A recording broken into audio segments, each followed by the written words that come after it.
So today's guest, I've actually followed over a couple of years. I think I met Julio the first time. He was on a panel at the Better Hospitality Conference in 2023.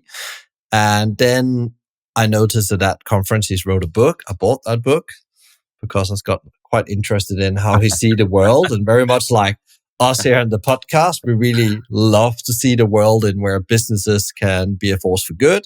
And then I connected with Julio again at the Better Hospitality Conference in 2024. And I said, it would be great if you come on the podcast. And he said, yes, which I'm very grateful for. So we're going to go a bit on a journey here about actually the vision we set for this conversation is actually how do we actually become better leaders in all this uncertainty, and what can we actually learn from Julio's amazing journey. So let's get into the conversation. Julio, thank you so much for saying yes, and welcome to the show. Thank you, Michael. I'm delighted to be here. Can you just from a context point of view, I think there's a lot of people who know who you are, but actually just set the scene of maybe a quick journey down memory lane to your milestones in your career and what led you to, build company, run company, invest in company, and then eventually write a book. Well, obviously for me, my career is a continuum. It's not like when you say ultimately wrote a book, I already forgotten that. That was like 2 years ago. So I think there are moments, right? And here in England, we say courses for horses or horses for courses, because the book I wrote just when we were leaving COVID, but it's still kind of the throes of it. And also I just had left Time Out, where I was the CEO, after 6.5 years.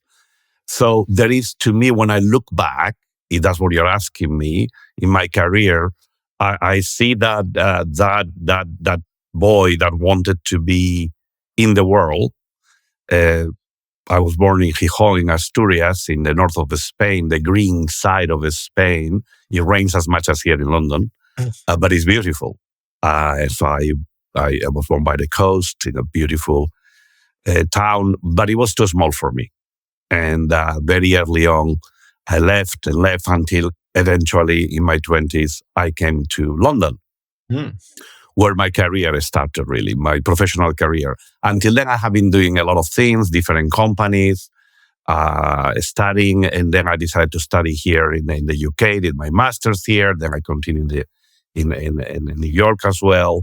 And I realized, kind of in my 20s, that I wanted to be the best at running a company. So I thought, well, I want to be the CEO.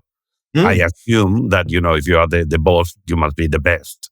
Clearly, all mistaken. But, I just, you don't think that the CEO has another role in a company. Yes, with different responsibilities. At the end, this is what it is. And obviously, once you get there, you realize many other things. But at least I wanted to be in the position to decide. Somebody told me when I was in my 20s, a professor, that, Julio, you want to be in the position to make that decision. So you have to get to at least the C level in whichever you choose. And then you will decide if you want to do that next step, if you are capable, if you want to, because there's a luck as well, a little bit of luck involved. But you don't know what it is from now. Now that you are, let's say, at the bottom, you don't realize what it really takes to be the CEO of a company and take all the responsibility of the profit and loss of the company, the people of the company, the strategy, the going forward for the company.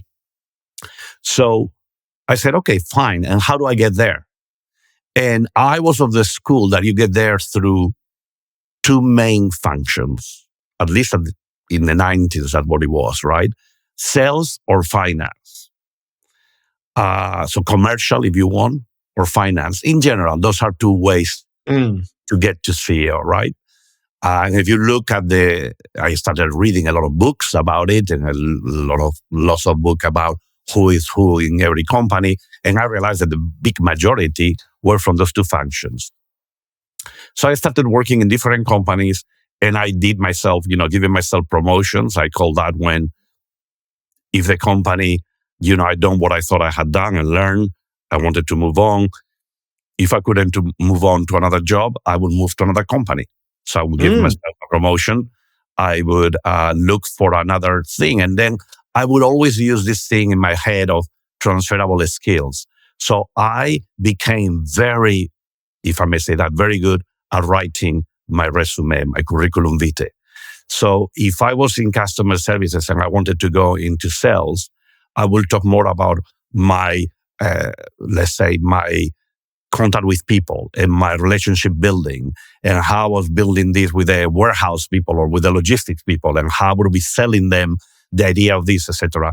And I would put all those transferable skills when I applied for the next job and maybe was in sales, then it really looked like somebody they could take a chance on, which eventually happened in different positions, different companies, and obviously always upwards from the point of view of remuneration and from the point of view of responsibility.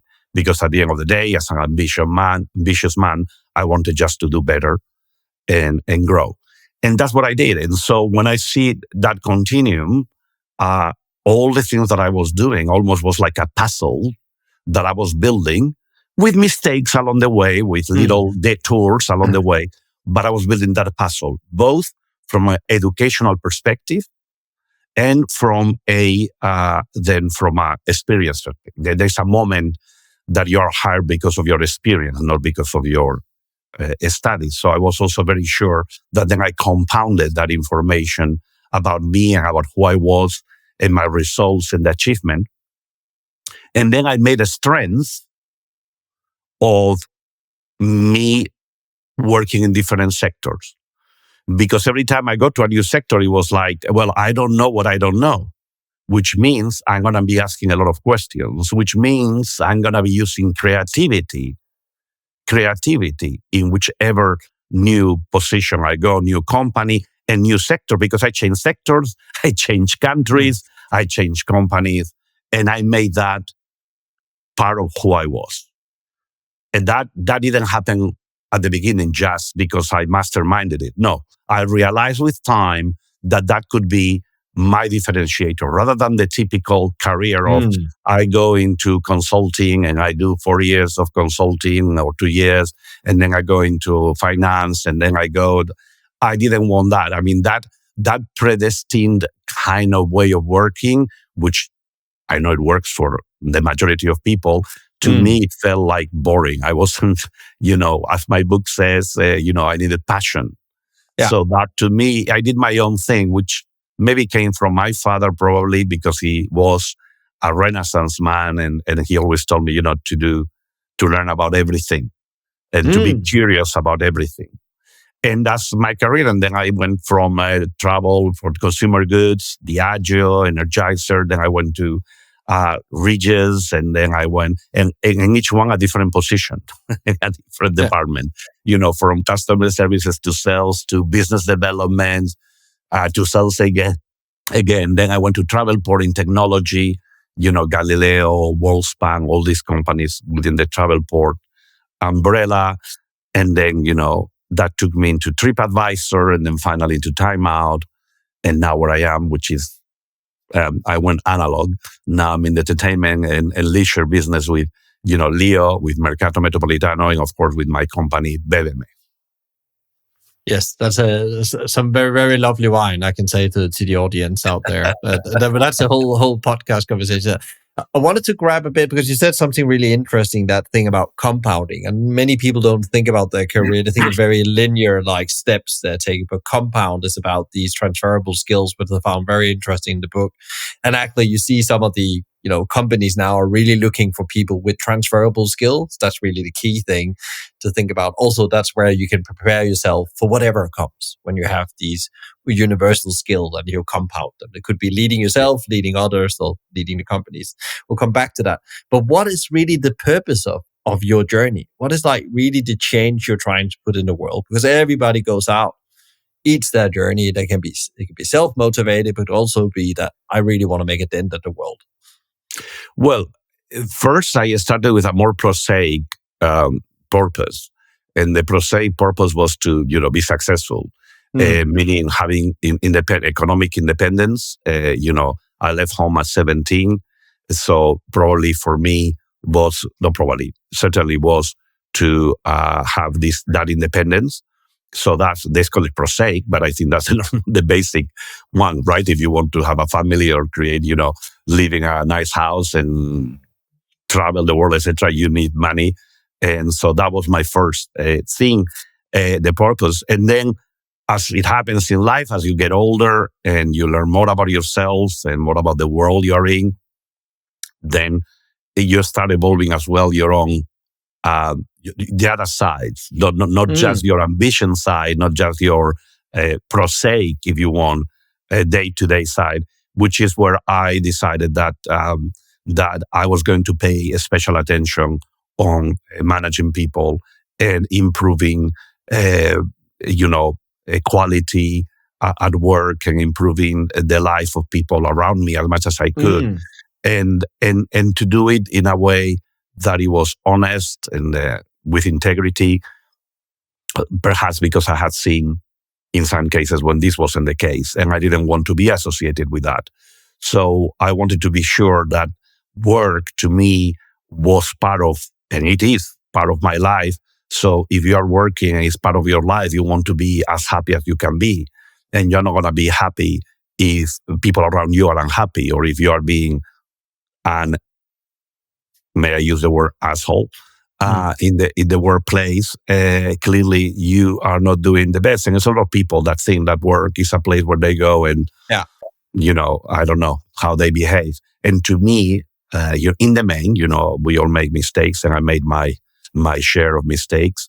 I decided that I wanted to have that, looking at a company as an entity of people that, for whatever reason, they are at the same time following sort of the same values and the same purpose of that company. So for the time that you are together, let's make it the best place it can be, right?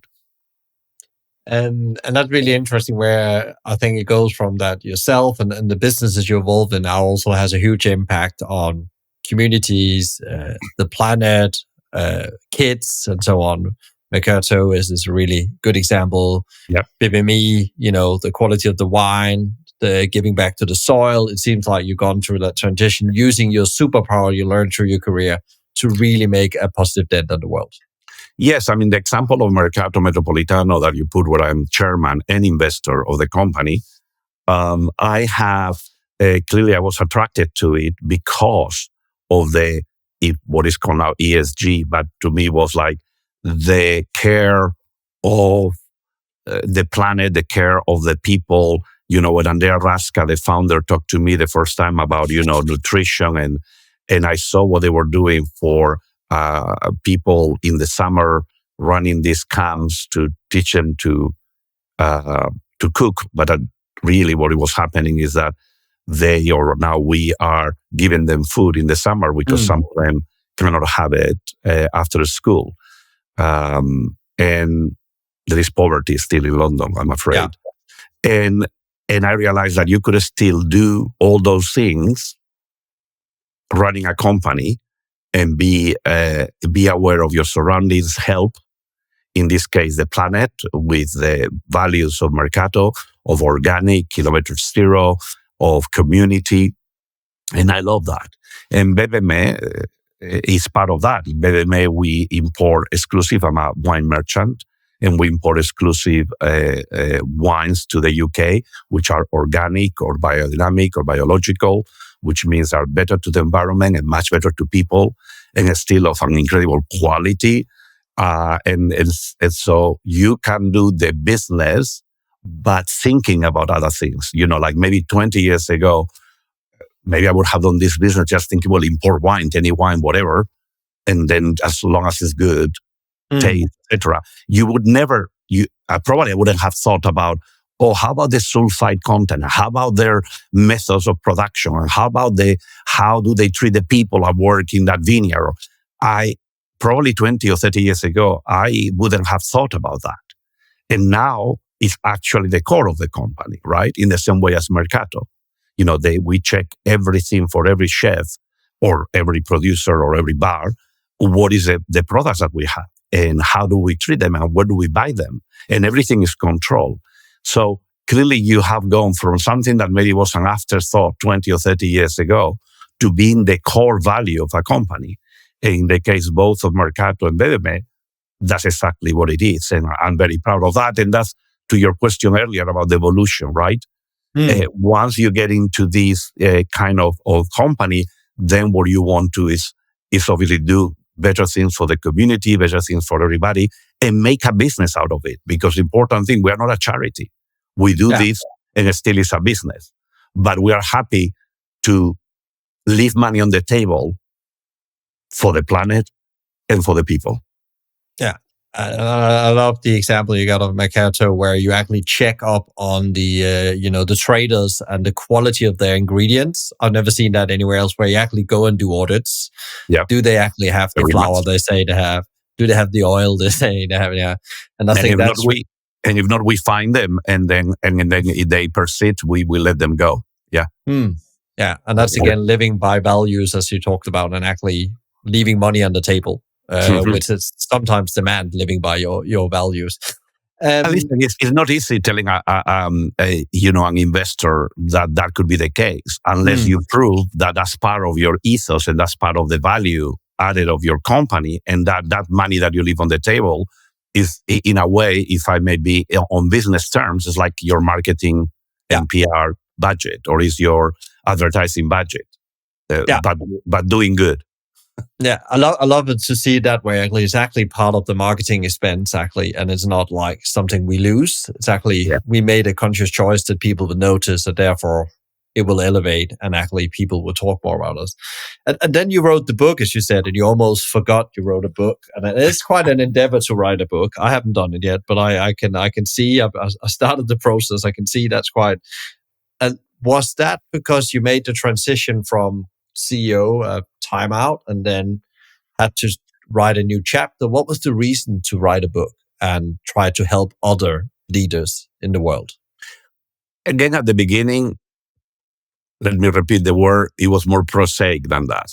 I needed time off, so to speak. I needed to take a step back and look those moments that you want to look at your life a little bit from, kind of a helicopter view. And we have gone through something very traumatic in the world, right? COVID. Now we think about, oh my God, I forgot about COVID. COVID was so traumatic in our lives. It was something that changed everything. And in the case of the company that I led, Time Out, we are called Time Out when the whole world is in. So imagine the transformation. When we transfer the company, we actually changed the name from Time Out to Time In. And try to survive. But we closed all the markets, the food markets. We lost a lot of people in the process, and it was very painful. But then we came back, and then we reopened everything, and we did everything, and the company went back to profit in 2021. And I left, what was, I think, October 2021, and that's 2 years ago now, or almost 3. My God, time flies. And at that time, I needed time to pause and to think. And I was writing through COVID. I was writing things. I always like to write little things. And I was writing, like, today I got up and the world, this happened, and politics, because I write in newspapers. I've been writing something that we haven't mentioned, but I've been writing a column on international politics and economy, believe it or not, in a Spanish newspaper, national newspaper. And then I've been doing a lot of contributions to newspapers and to radios, etc. So I write from time to time, and then I thought, why don't I write something about how do I feel in a way to explain it to myself? Like sometimes you use somebody, like a sounding board. So the book to me was like my sounding board. I wanted to put in order. Why did you do this, Julio? Why did you want to be a CEO? Have you now achieved that? And did you get what you were waiting for? What is missing? What is next? So in a way, it was a very egotistical thing that I did. I was writing something for myself to put in order my thoughts and my thinking. And then there is a little bit of narcissism when you do that. And you said, well, if I publish that, I'm going to give a peek of who I am, the best version of me, obviously, in a book, right? And then he said, oh, maybe when I'm doing all this work of my thinking and my putting my thoughts in order, and maybe, this narcissistic thing, I could also help other people. Yeah.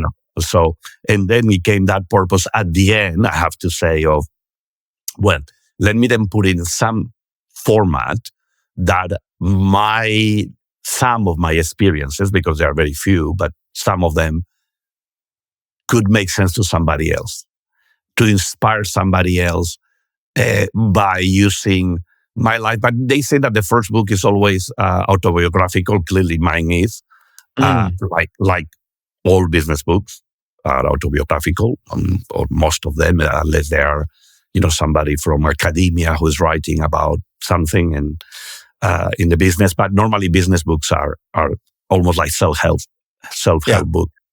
And that was it. So yeah, I started from me trying to listen to myself and trying to see where I was in my career and in my life post-COVID and post-time out. And then I thought, well, there you go. And then somebody thought it was good enough to be published. So that's what it was. And I almost see them like practical tenets, if you can say that like that, if you really want to, because many people might be on the journey and already are CEOs, but there's like checkpoints there. Do I actually live up to that? And we can dive into some of them now, because I thought that would be really interesting. But you talk about, it's called passion to lead. So you need passion to lead, and I totally agree with that. And you need a lot of it. And you've done lots of shifts during your career.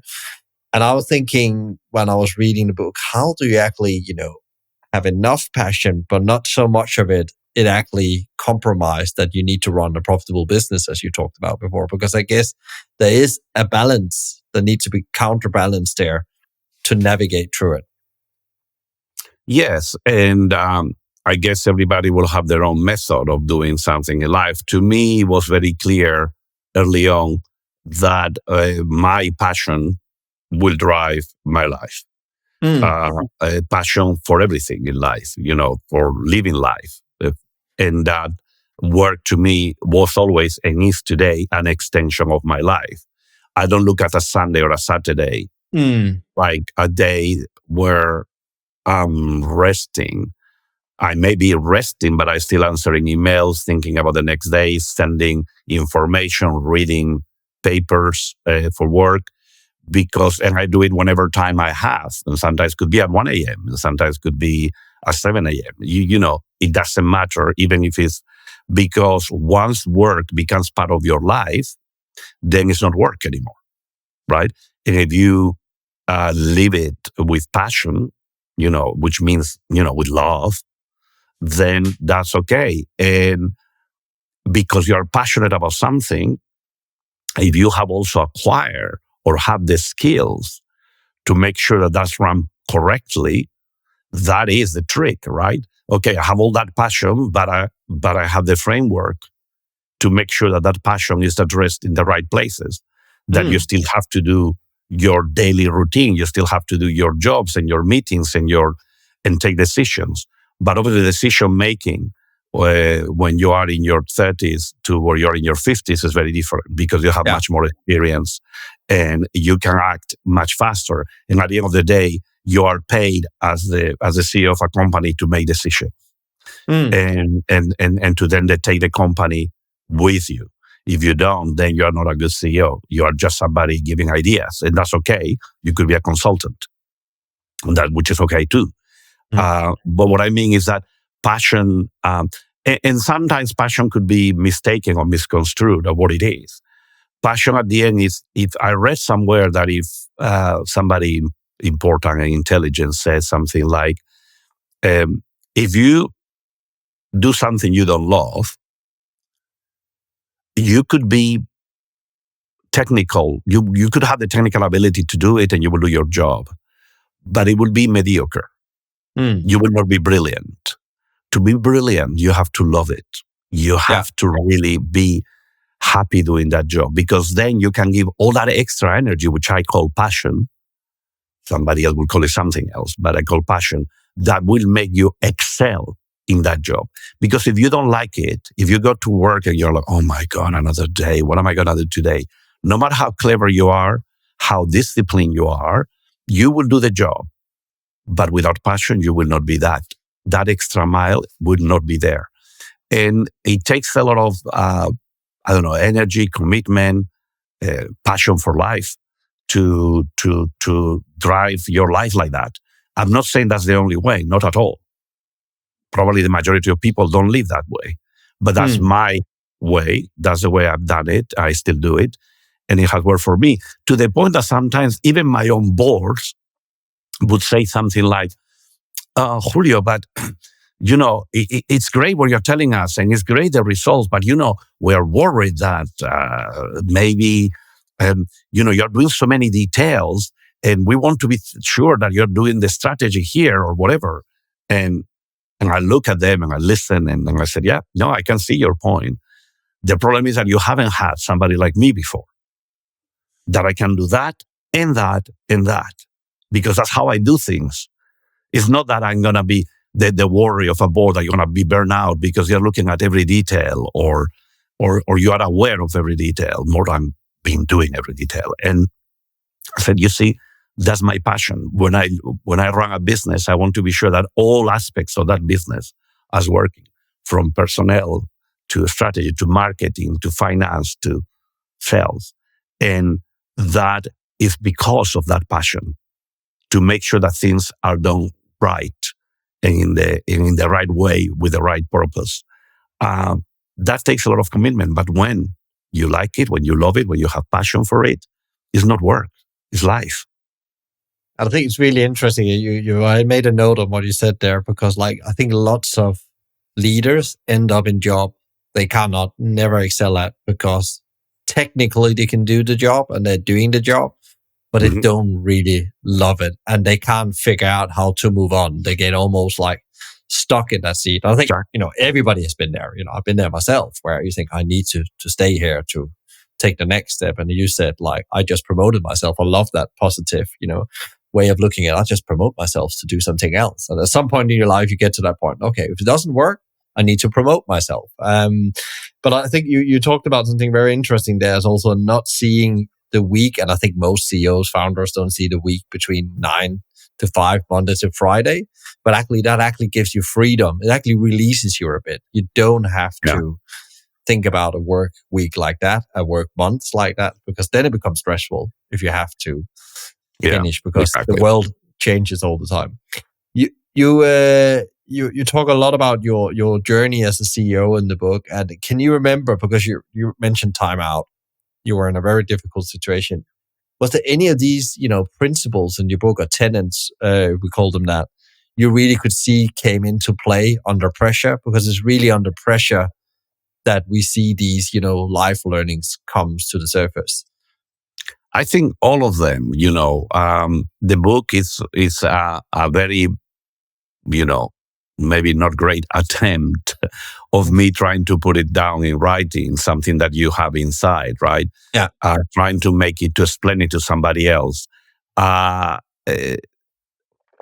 me, obviously, we talk about the number one principle for me, which is do things with passion, which means do things that you like and do them like they are yours. I have always run companies or departments or teams always feeling like the owner. Because now that I'm an owner of a business, I don't behave any way differently than before. Nothing. Unbelievable. Nothing. So that intuition that I had, because I think that was intuition, which I do talk in the book about intuition. Yeah. That intuition that I had, it was true. Because now I run a company, I have now around 50 employees. So it's becoming bigger and bigger. And I don't behave in any way differently. So people who work with me before and they see me now, they will not say a different Julio running that company. The same kind of skills, the same kind of management and leadership with my team. And I encounter the same problems. It's a different sector maybe, but I encounter exactly the same problems of a multinational in a national company like ours. But so using the tenets, as you call it, the tenets of the book, to me is what I do, I guess, automatically without thinking about it. It's just being myself as I always been, with experience that comes now after so many years of work. And then I apply the same way to Mercato or to Leo, leading people. Leo has, hundreds and hundreds of employees worldwide. And, I still have to set the tone for the company, the direction of the company, the strategy. And I have a lot of people, very clever people, and leaders themselves. So the difference today, I guess, is that now I've done it several times in my life, and you are much more aware of your own, if you want, shortcomings, the things that you need, the people that you need to complement the skills that you have or you don't have, and there is certain, let's use the word humility about it, where you realize I cannot do that, but I'm going to hire somebody to do that. That's a super interesting point there, Julio. Do you see that comes with experience, the humility to know that now it's time to get somebody that's better than me on? Because you said in the beginning as well, a CEO's job is not to be the best you learn. It's actually to hire the best people and get out of their way in principle and make sure they succeed in their role. Yes, and it took me time to learn that, right? Because I always felt I was the best I was doing. Clearly, the ego to grow and to do it in a different country than your own, it takes a lot of effort and self-belief. It's very important. I think I also talk in the book about that self-awareness and make sure that you know who you are and what you want. And if you don't, work at it, because eventually you will know. So yes, it's important that that you take time, like I did with the book, for instance, but that you don't need to do a book to do that. But take time to think about what are you doing, why are you doing what you're doing, what is the purpose? As you asked me at the beginning, what is the purpose of what you do?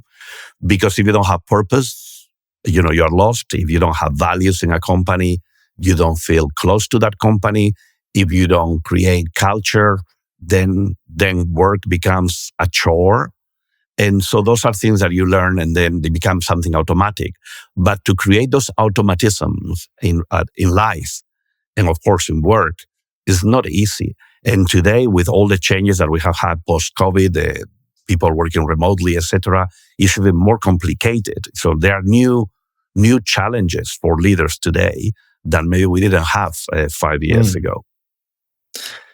You also, in the book, you mentioned about, that thing about practice. You talked a bit about as well, that ability to practice your skill, go into the details you talked about, and actually often sometimes that's look as a leader, you don't need to go into detail, but how are you actually going to understand the business if you don't understand the way? So my background, I was trained in McDonald's, and if you didn't know how the restaurant works for every penny or every corner of the restaurant, how could you then sit in head office and actually create the right strategy? So actually that's why you are taking on the journey up through the business, and then you have to go back out in the front line.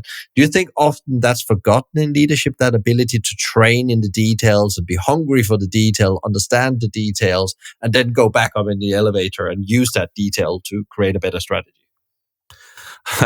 I was thinking while you were saying that in McDonald's, I come probably, I would say that I'm like a method actor, right?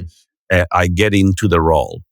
And then to get into the role, a method actor will go and investigate that person or that situation. How would this person feel at every minute of their life, and then act it out once they have internalized that.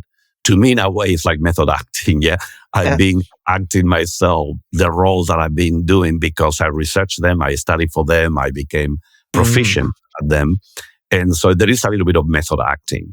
And one of the lines that I use more than ever to my teams is the devil is in the detail. The devil is in the detail because they look at me and, I have an example. I think there's always better examples. Yeah. There's latest. I was 2 weeks ago in the opening of Leo in Mykonos, right? So I'm there with the team. This is the 4th year. The operation is working well. And I was there with my CEO, Luca, and we were looking at things, how we're going to improve this year, how we're going to make it better. And so I started saying, well, I don't like how the lights are here, how this, and have you noticed there are no logos of the company? So when they're taking Instagram, there is no logo of the company there. So I went to the guys to do the screen for the show, and they said, oh, you're right. So the following day in the rehearsals, they start putting the logo in every single screen, the videos that they were putting, wonderful videos of the show, but there was always somewhere a Leo logo somewhere. And then I said, but I need it on the wall. So we ordered for the wall. Then I went to the bathroom. I said, this is very dark. Let's do this. And people are looking at me saying, wow, I didn't know the CEO will be looking at even how the bathroom is or how the lighting. We change the lighting. We change this. We change the hour of opening. I said, why don't we open half an hour earlier and we sit people in this area before they go? And remember, the show is magical. So let's not see the people at the table until all our artists, the dancers, are out dancing. So I don't want to have somebody at the door, at their table waiting for the show, but nothing is happening. So they don't know what to expect. But when they enter, the show is already happening. They are already in the magical bubble of Leo. Yeah. Now, you see what I mean by details. If you're able at the same time to look at all this, the experience, I have learned that from leaders who are very good founders and owners of companies that look at all those things and make it happen. I'm not going to give names because they're always controversial, some of the people, but that the devil is in the detail, which to me comes very close to the passion. I want to be sure that somebody comes into Leo or into a Mercato, into Beveme. Every day I go to Beveme, to my bars, and I'm going, the light is too strong. Or what happened with that? Why is this chair on the wrong place? Why the lamp is not on the center of the table with the set number 1, not the set 2? I do that every single time and I can't help it. So when I'm in my businesses, obviously I'm there larger than life, smiling and being part of that. But inside, I'm working. I'm not, quote unquote, enjoying. I'm making sure that the whole experience is that magical moment, whatever it is, for the client, for the guest, for the person who's going to go and enjoy it. And if it's something not in its place, oh my God, it just gets me inside. So I go and change it and I call somebody, all very nice. And I said, have you noticed this? Maybe next time let's do it that way. And I always say why. I said, we're going to do it that way because this is what happened when you do it this way. I always like to frame it so people remember. Not it's like, I'm the boss, you do it. Period. That's stupid. I always, it's like teachable moment, right? You say why? Because people are clever. And they said, I get it now. So you put the chair like that because that way they can see the stage, but this other way they cannot. So they see me changing tables myself, moving chairs. I do that all the time. And I think that that's part of that passion, that part of that devil is in the detail that I say. And clearly, if you don't like it, it's not going to happen. Now, there will be other leaders, many leaders who will be out there just looking serious and managing their people and saying hello and goodbye. And they will never know. People will never go to meet them. I talk to the maintenance people and I talk to the cleaning people. I go to the bathroom people. I go to the kitchen. I talk to the people there. And I get to see what they're doing, how they feel. And they also have the opportunity to tell me, and they do tell me, they talk to me. And, that takes a lot of time as well and energy. But if you are in this together, then you have to also show by example.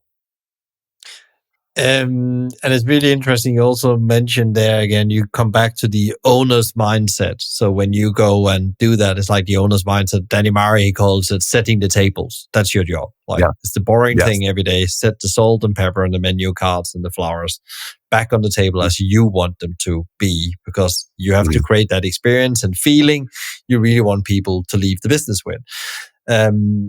You talked a lot about your job as a role as a CEO, is making people feel something, both the employees but the guests as well. And I guess that those details matter in that, creating that feeling that everybody wants to create in people. Well, if you are in my case, I'm in the happiness business, right? After a life of being in different companies, technology companies or internet companies, now I'm back in the analog world, which is, feeding people incredible food, incredible moments, experiences, leisure, with shows or at BBM with our wonderful wines. And it's funny, right? When everybody goes digital and AI and going analog, because we're in the happiness business. So in the happiness business, we create moments for you to forget about your troubles and enjoy. And, if I'm enjoying, I don't want to be distracted by things that are not enjoyable as a guest. So you, as a person, know exactly what are the things that bother you when you're in a restaurant or you are in a show or you are in a bar. So what you're trying is to minimize that those things happen and try that the opposite happens, that you're, in a way, it's like in a bank, you don't want to go in the red with a guest. If you're in the red with a guest, you have to go in the black very fast, because if you're in the red, they don't come back, right? So you have to turn around that experience immediately. So, in the happiness business, you have to believe in those details and be like a method actor. How me as a guest would feel at this moment here. And if the music is wrong, if the service is slow, if the food is not great, I'm going to feel bad. And there is no excuse for that. Because, if you go and buy a car, that car will take you from A to B in whichever style you have chosen, but the car works, right? And if you sell an experience X, whatever it is, have a drink, have dinner, have a wonderful show like Leo, with dinner, then you better make sure that the show is great, that the dinner is great, and that everything around it is great. As great as you can make it, because you are charging for it, right? In the same way that you're charged for a car and the car works. Yeah. What about you you've been on a journey, and you said there has been, also times when it's been very difficult, where, it's been challenging to make the right move. You almost been, imposter syndrome. We all know about it, where you have to make decisions, but you don't know what to do. The pressure is high. The probability of failure could be high, and no matter what decision you make, and you need to just go ahead and do something. How do you manage that, and how do you manage that? Because you're still in that position, and more than ever, you're now on, as you said in the beginning, 3 different platforms. So I could imagine the complexity is rising, and this is the analog world. So you're not always there physically. You cannot always do it.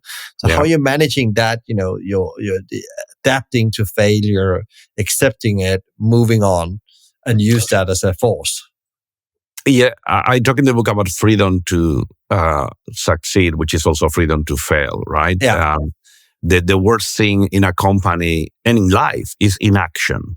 You're scared, you have fear, which means you don't do anything, because please do no harm. The problem is that when you have that in a company, you don't move forward, you move backwards. Yeah. You're not moving forward, you're moving backwards automatically. So failure and success are 2 impostors, which I used in that poem from Kipling. And if you really try hard to feel that way, because it's not easy, right? Oh, come on, Julio. Success and failure are not the same thing. Then, no, I know, I understand. But let's see poetically it is. Means I did this to the best of my abilities with my team, and we fail, or I fail. So how do I move forward, right? First, acknowledge the failure and immediately start getting remedy actions. If you don't have that yourself, look around your team. And if you don't have it in your team, you have to go outside. You you need to get help. And that happens at all times in a company. When you're redefining a department, you're redefining something that you're selling and it's not working, you better have something, because if not, that failure is going to happen. And then what? You have all these people that depend on you and your company for their daily lives. You cannot just say, well, I'm sorry, I don't know what to do. Look, I'm a nice guy. Well, no, that's not going to work very well, right? For you, for your investors, for everybody else, for the stakeholders of the company. So I look at failure, without fear, meaning I'm always in motion, always acting, always making sure that the direction is followed, and then looking back constantly to be sure that, you're being followed as well, meaning we are going in that direction and that people understood what the direction is. Because as I said before, you can say somebody, don't put that napkin there, and you're the boss, and they just put it where you said, but they don't know why. And if they don't know why, they're going to make a mistake again. Maybe not tomorrow, but 5 days later, because they didn't understand that napkin there meant X. They didn't feel part of the company. They didn't feel part of the solution. They didn't understand their place in that company or the framework, because nobody has taken the time to do so, or to get you involved enough and engage with the company. And that's not easy. And in today's world, with this working from home, it's so difficult to get people engaged. I see more and more people, and I see it because I serve them in bars and in restaurants, etc. And they are like completely disengaged. I have people who come to my bars and, where are you from? Well, we're from Mexico. And what are you doing? Are you on holidays? And, well, kind of. I said, what do you mean kind of? Well, we're still working. I said, but what do you mean you're working? You're here in London and you come from Mexico. Yeah, but I work from home, so I can be here. So you clearly, and it's 3 p.m. So, it's clearly, the world has changed, so the people are not engaged. And it's very difficult to get people engaged if they don't understand where you as a company, where you are going, where the collective of the company is going. So embrace failure, and embrace failure of your team as well. And then say, okay, how can we make this better together? How did we fail? Can we do this better? So always going forward and thinking forward. Yes, take a minute to acknowledge that we, did something bad here. Whatever happens, I know it wasn't on purpose. Let's move on. But let's agree that the way to do it now is like this. Do we agree? Yes. Okay, let's do it now. Because if you spend a lot of time in your failures, other than to have some learning, then the whole mood of the company will go the wrong way. People need to know where they are going. They need to know what the company represents in whichever sector. What are your values as a company for the community, for the stakeholders of the company, and that you're going places? Because if the people feel that the company doesn't know what to do or what is next, they disengage completely and they look for other company. There's always, the grass is always greener, right? The grass is always greener in somebody else's backyard. Yeah, it's not true, but you always feel that way, right? Because we, as a company, have not given you enough transparency, information. We haven't engaged you. No, part is on you. There's a lot of people who don't care at all. I'm here 9 to 5 and I don't care. Well, you need people like that too. Hopefully less of those than the others. But, not everybody can be, a quarterback or in American football, or the striker. There are many positions in a football field, right? And you need people for all of them. I think also it's very interesting. Yeah, a couple more questions before we finish up here, Julio. But I think there's a couple of questions I think that people think really interesting. Like, quickly, what has been your most significant learning as a leader the last 2 years? Because it feels like we come out on the other side. You said we are past the pandemic. Now it's a new world. We almost forgot there was a pandemic. But what is your main learnings as you progressed and evolved as a founder, CEO, investor over the last couple of years? That we know we as people all want the same. No matter in which part of the world you are, we all want the same, which is, happiness, for ourselves, our family, our friends. We want to matter, Yeah. We are 8 billion people, and it's so difficult to be like unique. And that's why in my book, it's a lot of people now identifying with different things, even with animals, because they're really, what they are saying to the world is, I'm me. Look at me. I'm different. You cannot compare me with anybody else. I don't want to be part of, 8 billion. I want to be on my own. And that is because we all need the same. We need attention. We need love. We need respect. We need to feel and see part of the community, regardless of your, sexual identity, gender identity, religion, background, race, all these things. And people are screaming around the world because they want the same. And at the same time, here we are fighting all over the world. Yeah. Which is that kind of craziness. And don't get me go there in politics, but that's what I've been learning as well and writing about, this populism and what it happens and why the world is becoming a very toxic place, I'm afraid. Yeah. We all want the same, but we don't know how to get it. And I'm afraid we don't have the leaders to take us there. We don't. But that's a whole nother podcast. Yeah, that's a whole podcast in itself. And I totally agree. And I think our job as businesses is trying to get people together and find that unity we need to solve the big problems we have in the world. What book would you give 9 out of 10 times? That's not your own book. To people, and I'm sure you've given a lot of books away before, but it's like this: is there a book that really, like for you, said that helps anyone that reads this book? Oh my God! I have done so many. I remember at some time I was giving, In Search of Excellence, and another time I was giving the 7 Habits of Highly Effective People, or the Stephen Covey. You have it right. I remember even giving the 1 Minute Manager, which I thought it was very good and very practical. And then if you were in sales, I'll give you the Art of War, Sun Tzu, because it was quite interesting. So, now I'm more into giving biographies. If you read the biography of Richard Branson or Elon Musk, hopefully they're even autobiographies, even better, because it allows you to see how other leaders have done it, successful leaders. And remember one thing, the best predictor of success is having done successfully before, right? So that is a very good predictor. So, look at people like that. I did a study, I did my master's, obviously I did a lot of academia type of books, and they are incredible, but that's not the same. We want narratives. We want things that we can relate to. So that's why when you read a biography or autobiography or somebody else wrote it, then you can learn something that it will get to you, and you will say, I'm going to make that part of my book. Because we all do. We all copy paste, right? I do it all the time. I said, I'm going to take that line. I like it. I'm going to take that thought. I'm going to take that I read in the book, and I'm going to make it mine. And then you make it your own. And then it's part of your persona. And then people hear it from you, and somebody will quote you thinking that it was your original thinking, but it's not. There is nothing new under the sun, right? It's how do you interpret at what time in your life that knowledge appears.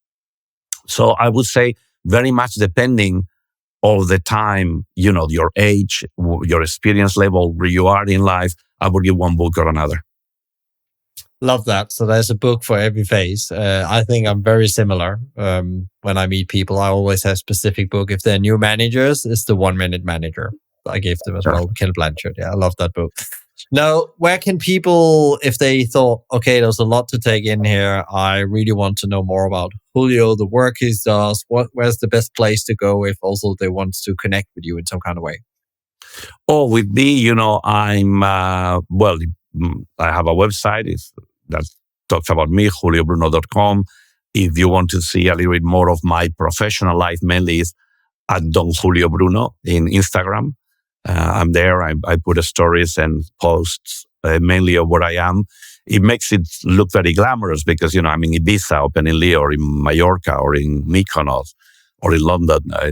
And obviously it looks all very glamorous because obviously I have accepted that my life is glamorous now. So forget about work.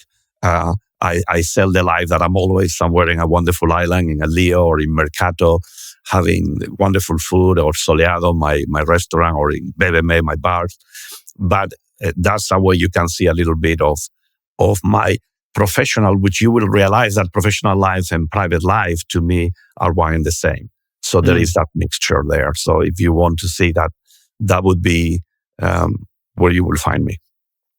Put all that in the show notes so people can find and click on that. Julio, thank you so much for coming on the show, sharing your journey, your insights from writing the book, and also what you learned in the world as you are building true new enterprises that is a force for good in the world. I send you and the team power and energy to continue making the world a better place. Thank you, Michael.